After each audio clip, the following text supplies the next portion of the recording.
Persians. Written by Aeschylus, translated by Mark Will. Narrated by Guy Bethel. Persians. Scene: Palace of Xerxes at Susa.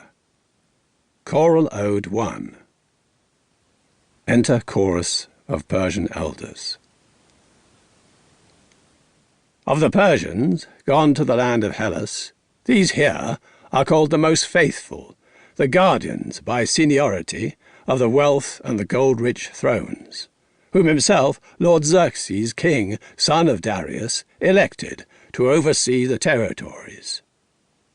Yet as regards the return of the king and his gold-rich army, my soul, already an evil prophet, is much distressed within.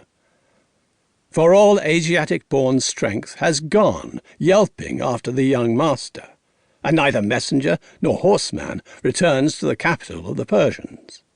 Abandoning Susa and Ecbatana and the ancient wall of Kisia, they went forth, some on horses, some in ships, some on foot, presenting a formation of war. Such are Amistris and Artaphernes and Megabartes and Astaspes, commanders of Persians, kings subject to the great king. They push on, overseers of a massive army, archers and horsemen, fearful to see, terrible in battle, with steadfast determination of will. Artambares, too, the charioteer, and Massistres, and the bowman, good Emaios, and Pharandakes, and horse-driver Sostanes, and others the great and many-feeding Nile sent forth, Susiscanes, Egyptian-born Pegastagon, and the Archon of holy Memphis, great Arsames, and Ariamados, guardian of Ogygian Thebes, and marsh-dwelling rowers of ships, terrible and countless in number. And there follows a throng of luxurious Lydians, and those who generally oppress the mainlanders, those whom Metrigathes and brave Arctius, regal commanders, and gold-rich Sardis sent forth, riding in many chariots, in double and triple ranks, a fearful sight to behold. Those living near holy Tmolus also pledged to cast the yoke of slavery on Hellas. Mardon, Tharibis, thunderbolts of the spearhead, and the javelin-darting Mysians. Babylon, too, the gold-rich, sends a mixed host in a long line, some mounted upon ships, and some trusting in bow-drawn intention. The sword-bearing tribe of all Asia follows the dreadful pomp of the king. And the flower of the Persian land goes forth, the men for whom the entire Asiatic earth, teeming, groans with fierce regret, and fathers and their bedfellows, counting the days, tremble at the lengthening of time. And already has the city-destroying army of the king passed into the neighbouring land on the opposite shore, exchanging for a cable-bound raft the ferry of Atamantis Heli, casting a well-nailed roadway as a yoke on the neck of the sea. And the furious ruler of many-peopled Asia against the entire earth drives his brilliant flock, in two divisions, on foot and from the sea, having put his trust in strong, rough generals, God-equal man of a gold-born race. And gazing darkly with his eyes, the look of a deadly dragon, with many hands and many ships, and racing his Syrian chariot, he urges against spear-famous men, bow-subduing Ares. And none is able, withstanding a great stream of warriors, to shut in with strong enclosures the invincible wave of the sea. Peerless are the army and people of the stout-hearted Persians. By the gods, Moira has ruled since the ancient time, and she decreed for the Persians the pursuit of tower-destroying wars, and the turmoil of fighting horsemen and the sacking of cities. And they learned, as the wide-open ocean turned to white foam with the furious wind, to look upon the sacred grove of the sea, trusting their finely wrought cables and their people-transporting machines. But the crafty deceit of deity, what mortal man will escape it? Who with swift foot overleaps it, fortunately springing up? For Arta kindly entices mortal man into her nets, from which it is not permitted that he may escape unharmed. Thus is my black-clad heart lacerated with fear, alas, for the Persian campaign, lest the polity learn that the great capital of Susa is empty of men, and the battlements of Kisia, echoing, will sing, alas, the women-filled crowd this word crying out, and there will be tearing of fine linen robes. For all the cavalry and the infantry, like a swarm of bees, have left the hive with the captain of the army, crossing the headland joined from both sides, jutting into the sea, common to either continent. And marriage beds, for want of husbands, are filled with tears. Each Persian woman, overly mournful with man-loving longing, having sent away her furious spear-armed consort, is left yoked alone. Episode 1. Chorus, Atossa, and Messenger. But come, Persians, standing on this ancient roof, let us propose some diligent and deeply considered thought, for the need has arrived, as to how fares Xerxes the king, son of Darius, of the same race by patronymic as us. Is it the drawing of the bow which prevails? Or is it the might of the sharp spearhead which has conquered? Enter Atossa. But here, equal to the eyes of the gods, a light comes forth, mother of the king, my queen. I bow upon my knees, and it is fitting that we, saluting her, address her with words. O lady most exalted of deep-zoned Persian women, the reverend mother of Xerxes, hail, wife of Darius. Consort of a god of the Persians, the mother of a god you are, unless the former spirit has now abandoned our army. For this reason precisely have I come here, leaving the gold-decked palace and the bedchamber common to Darius and myself. Care lacerates my heart too, and I will ask you your opinion, being in no way fearless myself, friends, lest great wealth, stirring up dust on the ground, trip with its foot the prosperity which Darius acquired, not without one of the gods. For this reason there is double concern in my mind, neither to hold in honour an abundance of money without men, nor to shine a light equal to strength without money. Our wealth indeed is blameless, but my fear is for the eye, for I believe the eye of the palace is the presence of the master. Therefore, these things thus in this way being so, be advisers in this matter to me, Persians, aged sureties, for all good counsel to me is in you. Be certain, queen of this earth, you need not twice indicate either word or deed, if our ability is willing to lead the way. For you call us counsellors, who are well disposed towards you. I have had many constant nocturnal dreams, ever since my son, having assembled the army, left with the intention of ravaging the land of the Ionians. But never yet did I see such a clear vision as that of last night. I will tell you. There appeared to me 2 well-dressed women, one attired in Persian clothes, the other, on the contrary, in Dorian.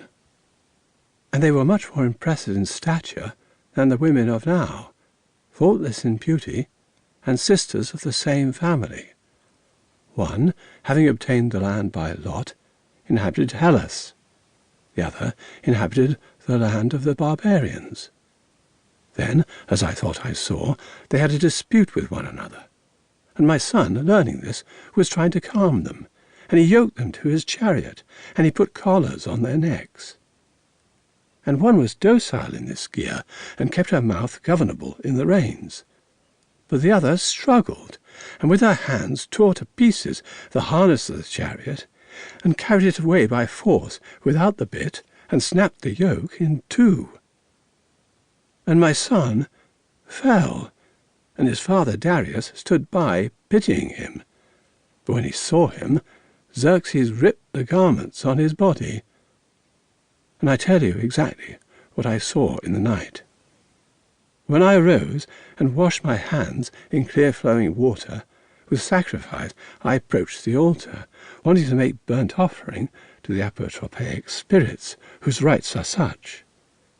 But I saw an eagle in flight towards the hearth of Phoebus, and speechless with fear I stood, friends. Thereafter I beheld a hawk on its course, with wings rushing onward, plucking the eagle's head with its talons. But, being frightened, the eagle did nothing other than yield its body. These terrors were for me to see and for you to hear about. But rest assured, if my son does well, he will be a remarkable man.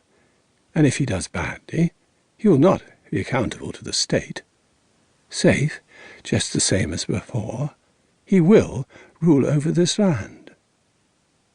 We do not wish, Mother, to frighten you too much with words, or to encourage you unduly.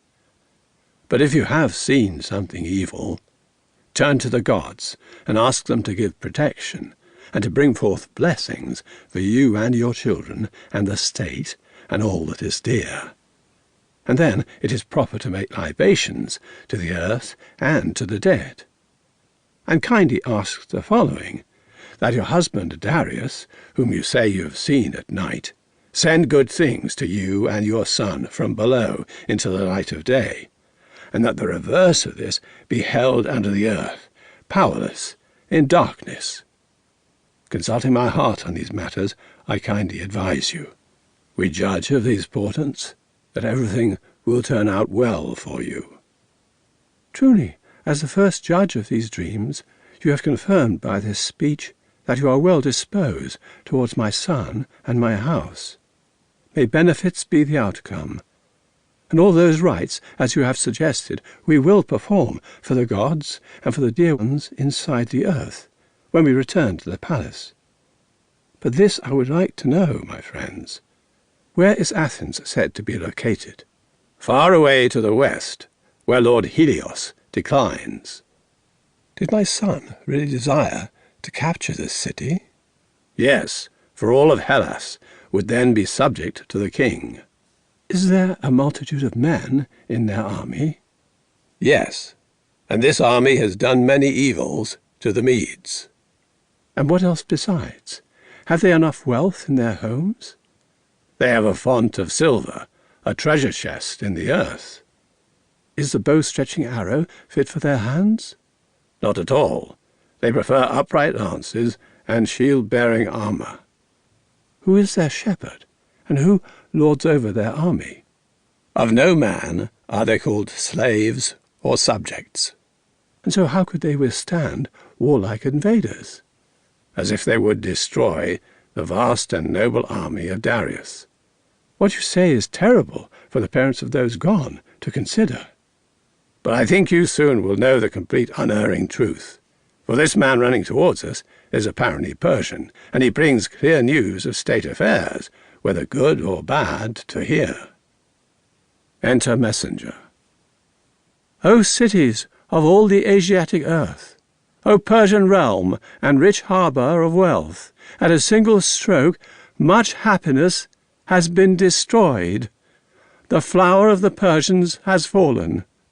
Alas, it is evil to be the first to report evils. All the same, it is necessary to unfold the entire accident. Persians, the whole host of the barbarians, has perished. Grievous, grievous evils, new and cruel. Aye, aye, weep, Persians, hearing of this calamity. Thus all these things are come to pass, but I myself unexpectedly see the light of safe return. In truth, this life seems too long for old men to hear such unexpected misery. Truly, being there, and not just hearing the words of others, Persians, I can say what sort of evils transpired. Alas, In vain the many missiles commingled from the Asiatic earth went forth to the warlike land of Hellas. Full of the dead bodies of the unluckily destroyed are the headlands of Salamis and every neighbouring region. Alas, you say, the bodies of our friends, sea-tossed, drowned, dead, drifting, are borne on the ship planks.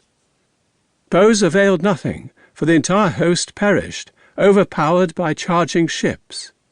Raise a doleful and most melancholy shout for the warlike Persians, as everything most disastrously has been consumed. Aye, aye, for the destroyed host. O name of Salamis, most hateful to hear! Alas, how I moan, remembering Athens. Abhorrent is Athens to her enemies. Remember how many Persian women she wantonly made bereft and unhusbanded. I have kept silent for a long while, dismayed, shocked by the evils. But this event trumps the not telling nor asking what happened. All the same, it is necessary for mortals to bear the hostilities of the giving gods. So, unfolding the entire accident, speak, even if you groan at the evils. Who did not die? And who must we mourn among the chieftains? Who, selected for command, left his troops unmanned by dying? Xerxes himself lives, and sees the light. For my house you have indeed spoken great light, and made white day of black night. That Artambares, master of myriad horses, is stricken beside the rough promontories of Cyllenia. And Didaches, captain of 1,000, at the stroke of a shaft, leapt with nimble step from his ship. And Tanagon, true-born chieftain of the Bactrians, haunts the sea-beaten island of Ajax. Lelios and Arsames, and a third, Argestes, whirling around the dove-breeding island, knocked against the rugged shore. And Arctius, who lived by the waters of the Egyptian Nile, Adeus, and a third, shield-bearing Pharnukos, fell from a single ship. Golden Matalos, leader of 10,000, hegemon of the black cavalry of thrice 10,000, dyed his full bushy beard red, changing colour with a purple stain. And Magus Arabos and Artabes the Bactrian, foreigner in a harsh land, perished there. Amistris and Amphistraeus, wielding the toilsome spear, and the good Ariomados, causing grief to Sardis, and Sisames the Mysian, and Tharabis, commander of 5 times 50 ships, Lernaean of birth, a handsome man, lies dying, wretched, none too fortunately.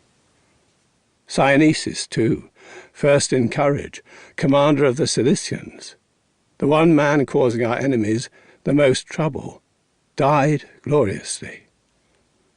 Of so many chieftains am I now reminded. I report only a few of the many evils. Aye, aye, I hear the highest of evils, disgrace to the Persians, and shrill lamentations. But tell me, reviewing this again, how great was the number of Hellenic ships that they thought it prudent to join battle with the Persian army in their naval assaults? Of the number, be certain that the barbarians should have conquered with ships, for the Hellenes had a total number of 10 times 30 ships, and apart from these, a select fleet of 10. But Xerxes, as I know, had 1,000, and those excelling in speed were 2 and 700. This is my reckoning. Do not think we were lacking in this fight, but some demon destroyed the host, tipping the scales with unequal fortune. The gods preserve the city of divine Pallas. The city of Athens is still undespoiled? As long as there are men, her fortress is secure.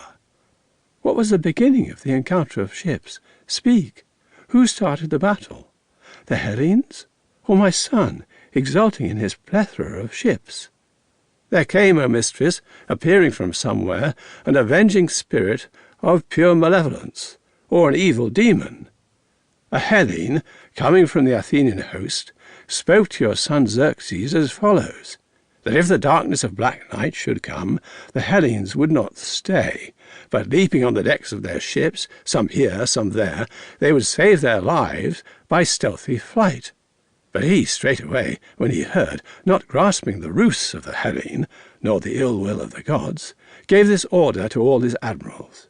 When the sun stopped burning the earth with its rays, and darkness seized the temple of the sky, they should marshal a formation of ships in 3 rows to guard the ports and the sea-roaring straits, with other ships in a circle around the Isle of Ajax. And if the Hellenes should escape an evil destiny, finding stealthily some exit for their ships, it was agreed that each admiral would lose his head. He said this with a most cheerful heart, for he did not know the intention of the gods. And the admirals, not disorderly, but with obedient will, prepared dinner, and each sailor fitted well his oar to the thole. And when the light of the sun wasted away, and night approached, every master of an oar, and every ready chief, went on board ship. Line of long ships exhorted line of long ships, and they sailed as each was drawn up, and all through the night the commanders of ships kept the entire fleet sailing back and forth. And night withdrew, and by no means did the host of the Hellenes try sailing away stealthily in any direction. When rather brilliant day came, with her white horses to look upon the entire earth, first a loud shout from the Hellenes like a song rang out, and at once a high-pitched echo answered back from the island rocks. And there was fear among all the barbarians, confused in their purpose. For then the Hellenes chanted their holy paean, not as in flight, but as men rushing into battle with stout-hearted courage. And the trumpet with its blast inflamed them all. At once, with the stroke of the dashing oar, they drove the brackish deep from their path, and swiftly they all came into sight. The right wing first, well marshalled, led in good order, and then the whole fleet advanced, and at the same time there was heard a loud shout, O sons of the Hellenes, onward! Free the fatherland! Free also your children, your women, the temples of your paternal gods, and the tombs of your ancestors. Now is the struggle for all. Then truly from us the noise of the Persian tongue arose, and no longer was there time to delay. Straightway ship struck ship with bronze prow. A Hellenic ship began the charge, and it broke off the entire stern of a Phoenician ship, and each man drove his ship against another. At first the stream of the Persian host resisted, but when the multitude of ships in the narrow clustered together, and none could give aid to another, and same against same with bronze prows struck, they shattered the entire oar-wielding fleet, and the Hellenic ships, not senselessly, dashed us round about in a circle, and the hulls of our ships tipped over, and the sea, no longer to be seen, was full of wreckage and the murder of men. And the headlands and rocks were full of corpses, and every ship rode in disorderly flight, as many as were of the barbarian host. But their men, as if they were striking tuna or some haul of fish, with broken oars and fragments of shipwreck, kept slicing, and wailing combined with shrieks spread over the salty sea, until the eye of black night covered them. But the multitude of evils, not even if for 10 days I spoke, I could not finish telling you. For you may be certain that never in one day did so great a multitude of men die. Aye, in truth a vast sea of evils has burst upon the Persians and the entire race of barbarians. Be assured now that this is not yet half the evil. So great a disaster came upon them as equals and twice counterbalances these sufferings. And what more hateful fortune than this could be? Speak again. What is this disaster which came upon the army, sinking it with a greater weight of evils? Such Persians as were in the prime of nature, most excellent in spirit, distinguished by noble birth, and always among the first in loyalty to the king himself, they have died shamefully by a most inglorious fate. Ah, I am made wretched by evil disaster, friends. By what fate do you say these men were destroyed? There is an island before the region of Salamis, small, with bad anchorage for ships, where dance-loving Pan haunts the seashore. There Xerxes sent these men, so that when the shipwrecked enemy fled to the island, they might slay the easily mastered army of the Hellenes, and save their comrades from the narrows of the sea. Poorly did he judge what was best. For when some god gave kudos in the battle of ships to the Hellenes, on that same day, girding their bodies in armour of bronze, they leapt from their ships and encircled the whole island, so that our men were at a loss as to which way to turn. For often they pelted us with rocks from their hands, and arrows falling from the bowstring destroyed us. At last, rousing themselves with one shout, they attacked and butchered the limbs of the unfortunate, until they utterly destroyed the life of all. And Xerxes howled, seeing the depth of evils, for he had a seat with a clear view of the entire army, a high hill near the open sea. And tearing his robes and wailing shrilly, he ordered his army on foot straightway to disperse in haphazard flight. This, along with the previous one, is the disaster for you to bemoan. Oh, hateful demon, how you lied when instructing the Persians! My son found sharp the vengeance of famous Athens, for they did not suffice the barbarians whom Marathon destroyed before.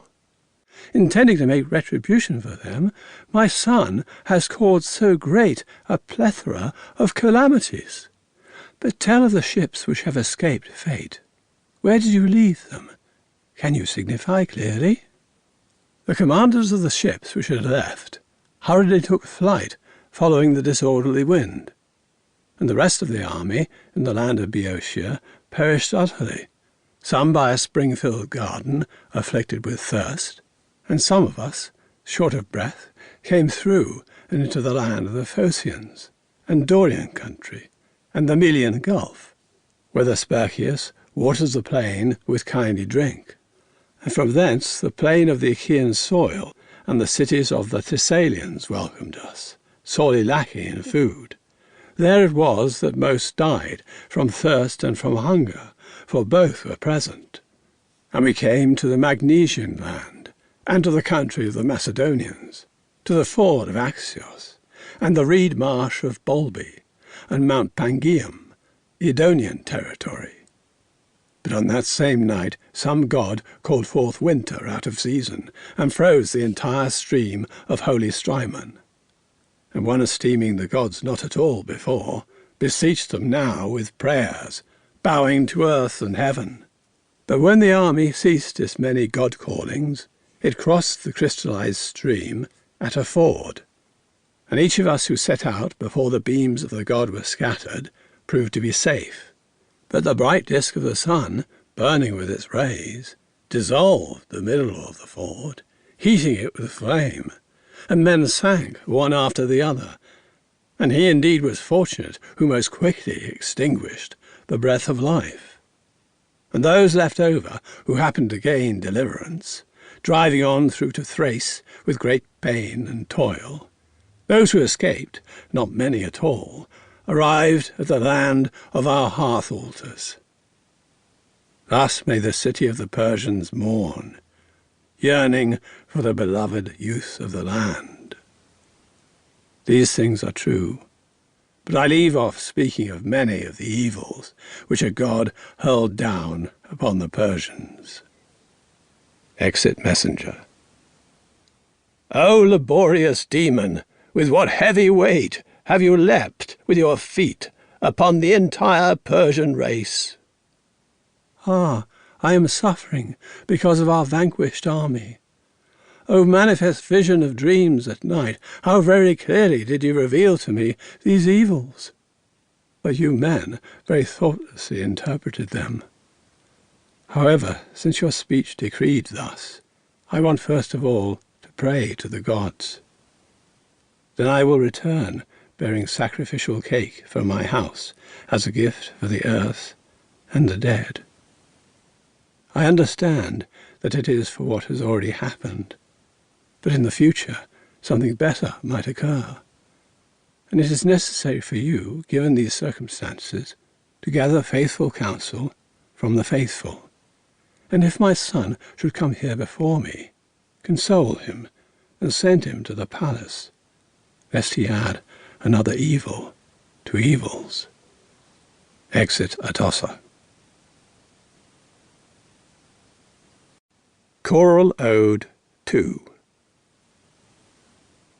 O King Zeus, since now you have destroyed the army of the vainglorious and populous Persians, you have concealed the cities of Susa and Ecbatana in dark grief.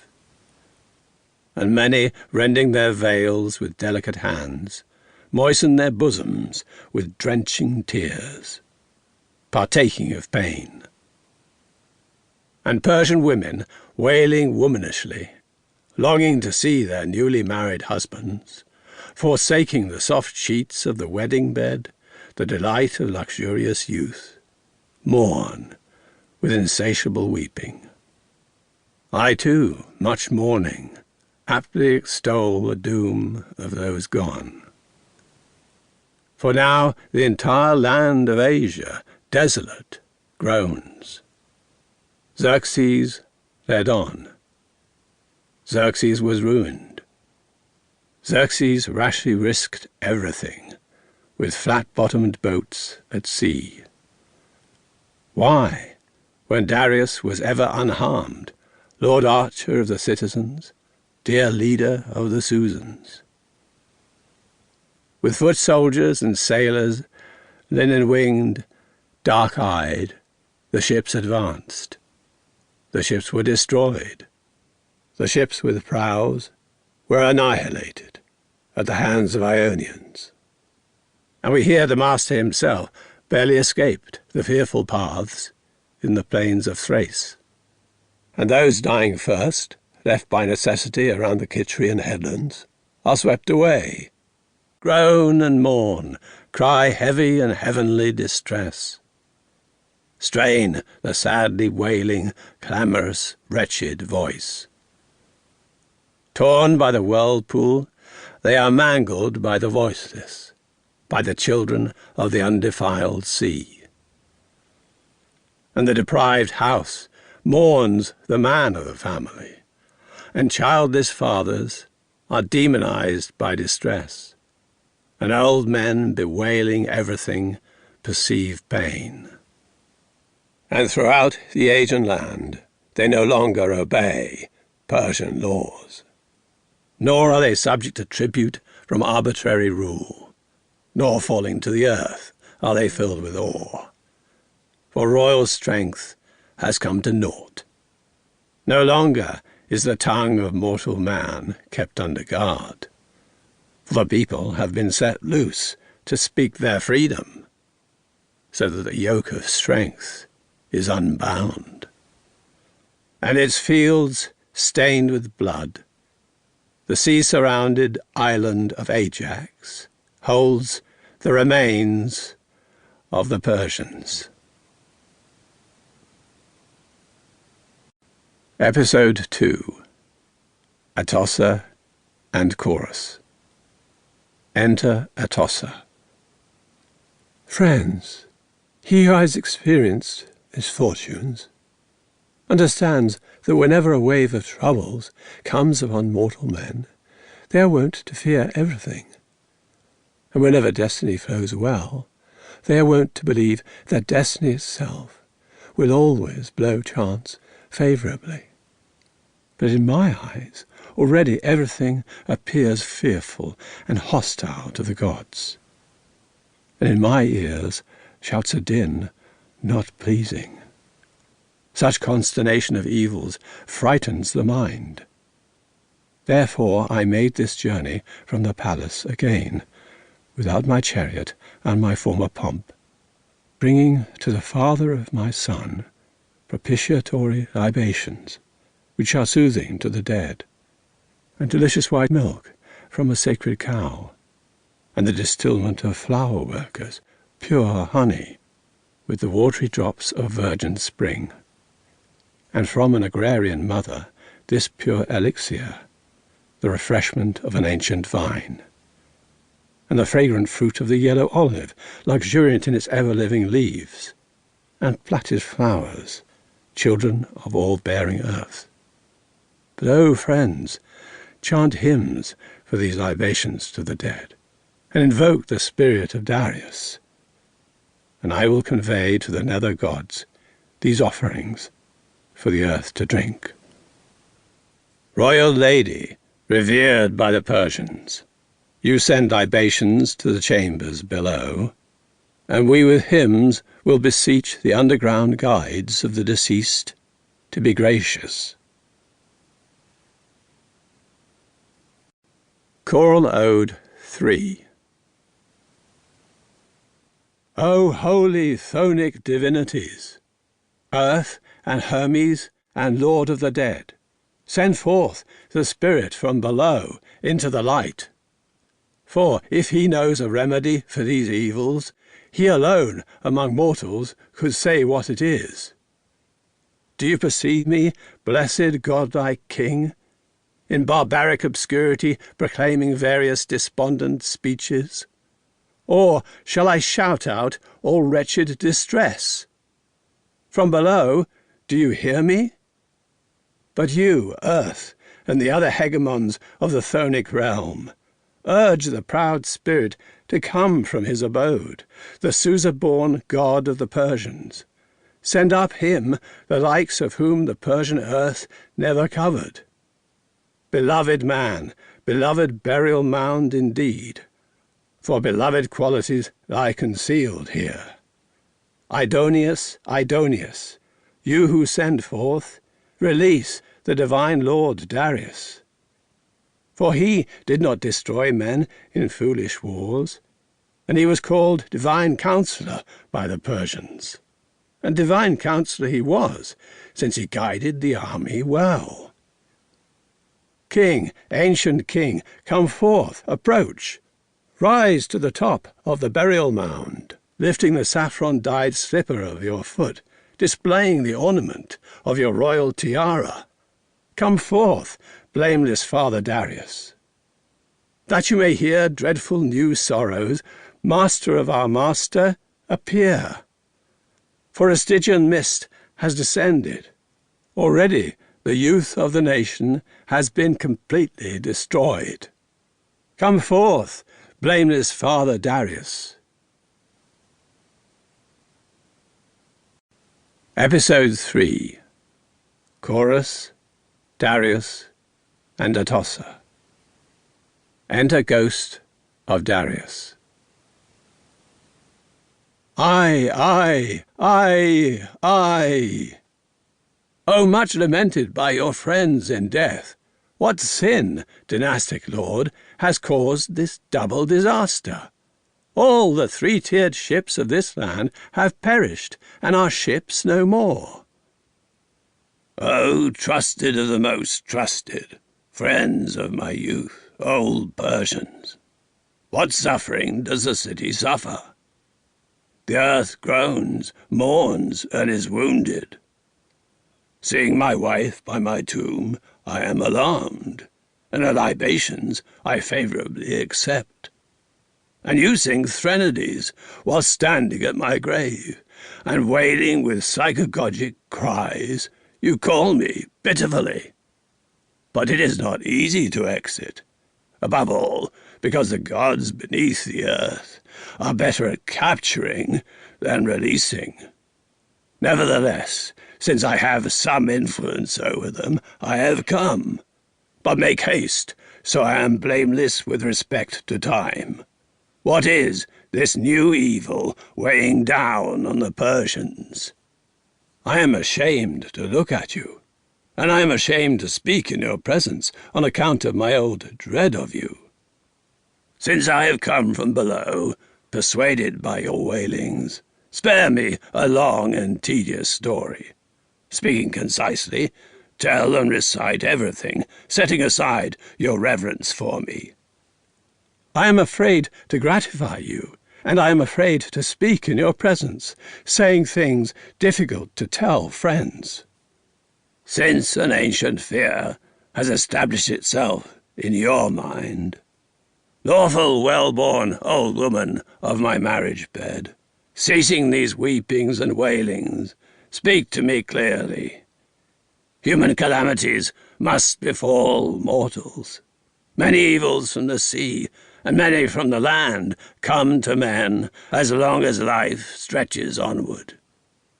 Oh, you who in fortunate destiny surpass the happiness of all men, since, as you looked upon the rays of the sun, being enviable in your happy life, you were like a god among the Persians, so now I also consider you, having died before seeing the depth of evils.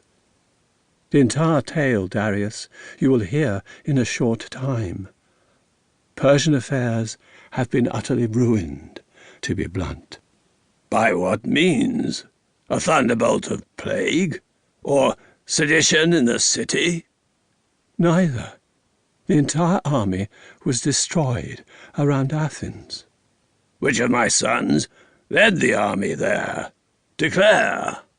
Impetuous Xerxes, depopulating the entire landscape of the continent. On foot or by sea did the wretch make this foolish attempt? Both. There was a dual front of double campaigns. But how did the army make it so far on foot? With machines he yoked the Hellespont so as to have passage. He did that? He closed off the great Bosporus? Yes, indeed. One of the spirits of wisdom must have helped. Alas, a great demon took hold of him, so that he could not reason well. As may be seen, the end result was a great evil. And what happened to the men, that you groan over them?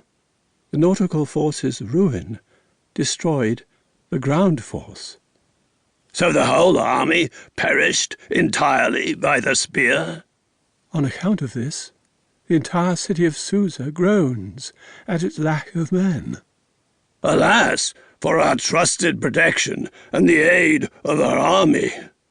And the host of the Bactrians is completely lost. Not even an old man remains. O useless one, who destroyed the youth of our allies! But they say Xerxes, alone and solitary, with not many men. How did he meet his end? Or was there some deliverance?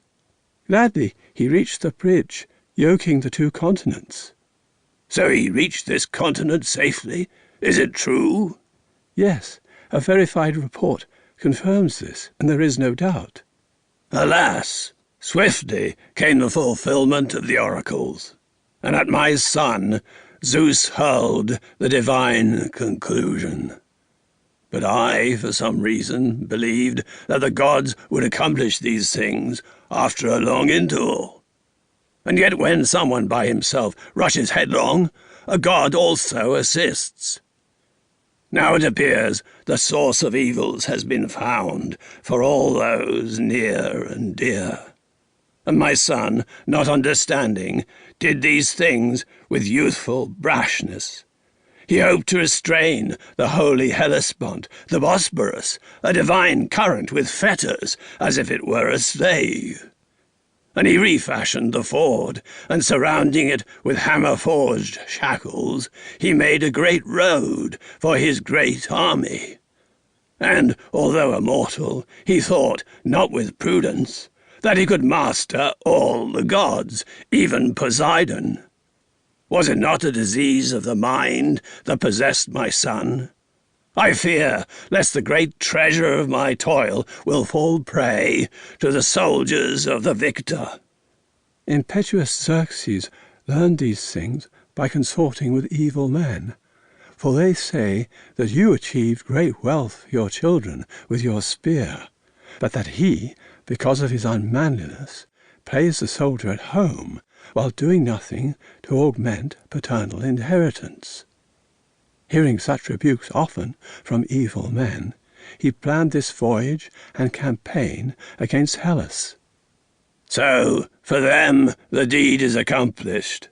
Profound, always to be remembered, such as never yet desolated this fallen city of Susa, from the time when Lord Zeus granted this honour. That one man, grasping the sceptre, would rule all of sheep-feeding Asia. Medos was the first hegemon of the army, and another, his son, completed the work, for intelligence directed his spirit. And third after him was Cyrus, fortunate man, who ruled and established peace for all his friends.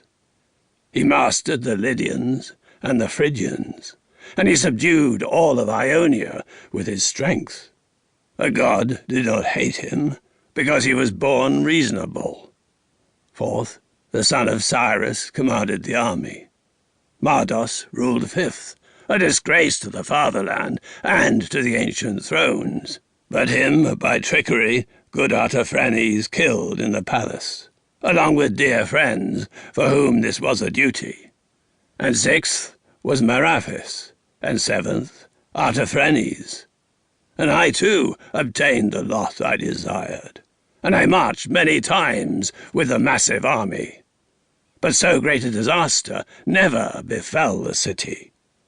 Yet Xerxes, my son, being young, thinks young thoughts, and he does not remember my commands. Be very clear about this, my age-mates. None of us who held these powers before would appear to have caused such calamities. What then, Lord Darius, do you intend, pronouncing this sentence? How, after this, should we, the Persian people, best carry on? Do not wage war in the Hellenes' territory, even if the Median army is greater. The earth itself is their ally. What do you mean? In what way is it their ally? It slays with famine armies which are much larger. But we shall raise a well-equipped and elite force. Not even the troops now remaining in the lands of Hellas will experience the safety of return. How can you say this? Will not the whole army of the barbarians cross the Hellespont from Europe? Few of the many, if it is proper for one having seen what has just now happened to trust the oracles of the gods. For they come to pass in their entirety, or not at all. And if this is so, a select multitude of troops he leaves there, persuaded by empty hopes. They wait where Asopus waters the plain with its streams, dear fattener of the land of the Boeotians. There it remains for them to suffer the most sublime of evils, and he who bristically sees the penalty for his arrogance. Arriving at the land of Hellas, they were not ashamed to steal the wooden images of the gods, nor to burn the temples. Altars were destroyed, and the shrines of the divinities were completely overturned from their pedestals. Therefore, having acted badly, no less badly do they suffer. And these things are destined, for not yet is the fountain of evils quenched, but it still gushes forth. So great will be the mass of clotted gore on the land of Plataean soil, caused by the Dorian spearhead. Heaps of corpses, even to the third generation, will signify voicelessly to the eyes of men that it is not proper for a mortal being to pride himself excessively. For hubris, flowering, yields as its fruit a crop of ruin, whence it reaps a most lamentable harvest. Seeing such damages as these, remember Athens and Hellas, lest someone despising present fortune and desiring something else should squander great happiness. Zeus, indeed, is the punisher of overweening spirits, a heavy chastiser. Therefore, admonish with reasonable warnings this boy who claims he is of sound mind, to stop offending the gods with arrogant audacity.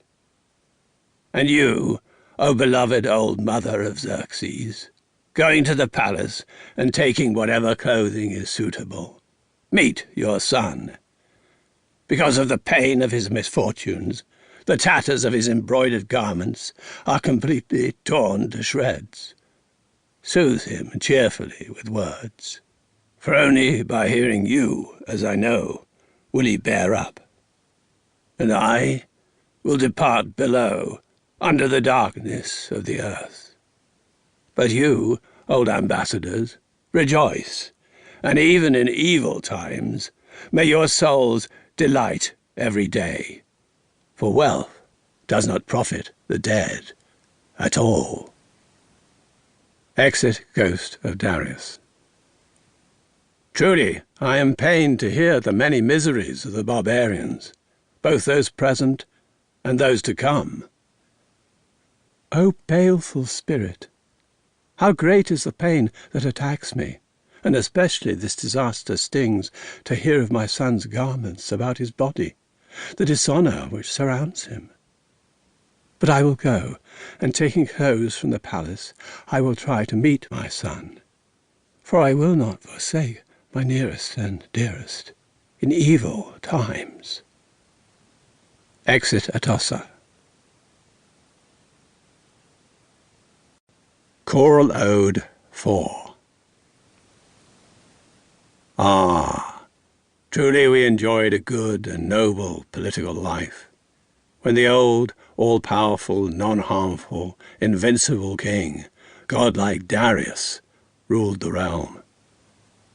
First of all, we boasted glorious armies, and tower-like institutions administered everything, and returns from war brought back our men, untroubled, unsuffering, to happy homes.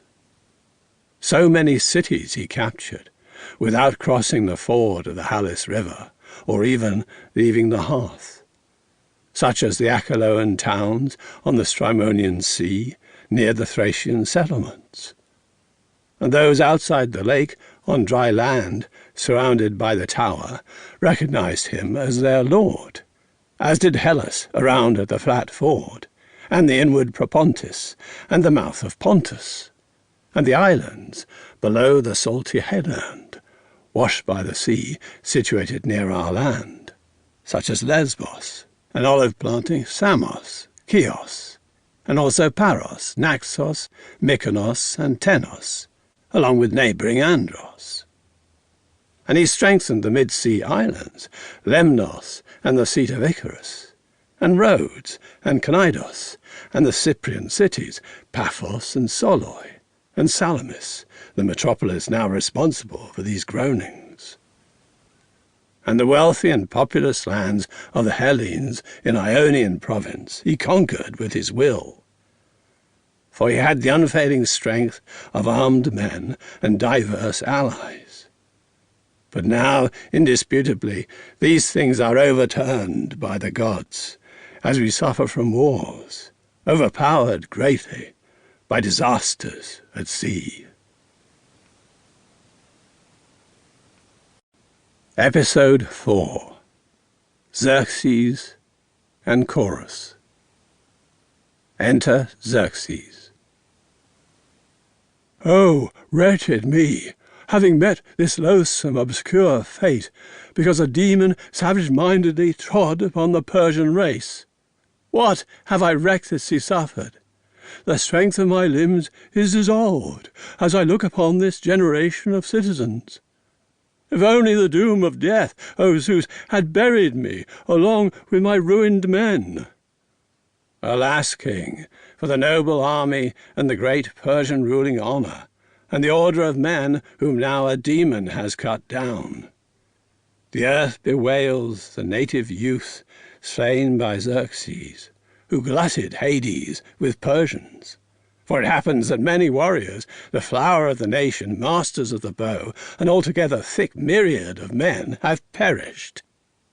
Ay, our cherished strength. The land of Asia, king of the earth, dreadfully, has bent the knee. I, alas, have become lamentable, a useless evil to my race and fatherland.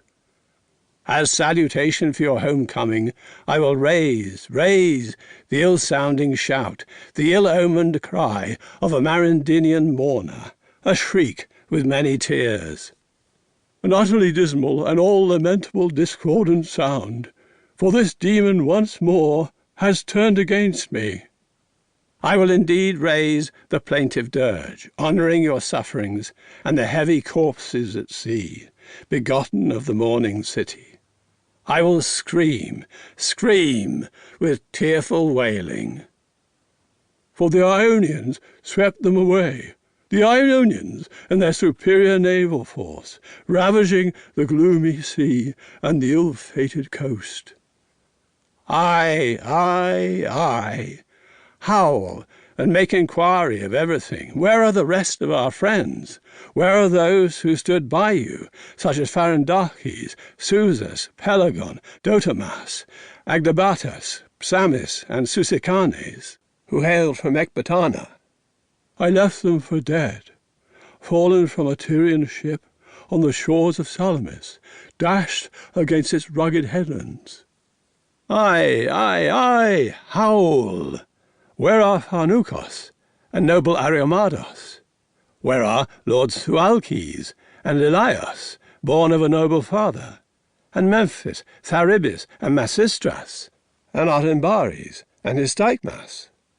We ask you this again and again. Woe is me! Having seen ancient hateful Athens suffering together as one, alas, they lie gasping on dry land.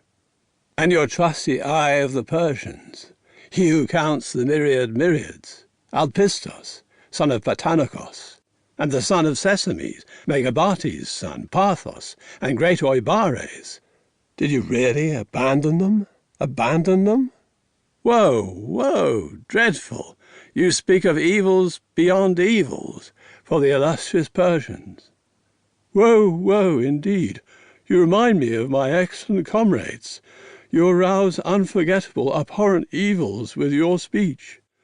Within, my miserable heart howls. And truly we yearn for others as well. Xanthus, leader of a myriad Mardian men, and warlike Ancares, Diaxes and Arsaces, king of horsemen, Gegdodatus and Lythimnas, and Tolmus, insatiate of the spear-point. I am astounded, that around your wheel-drawn tent they do not follow behind.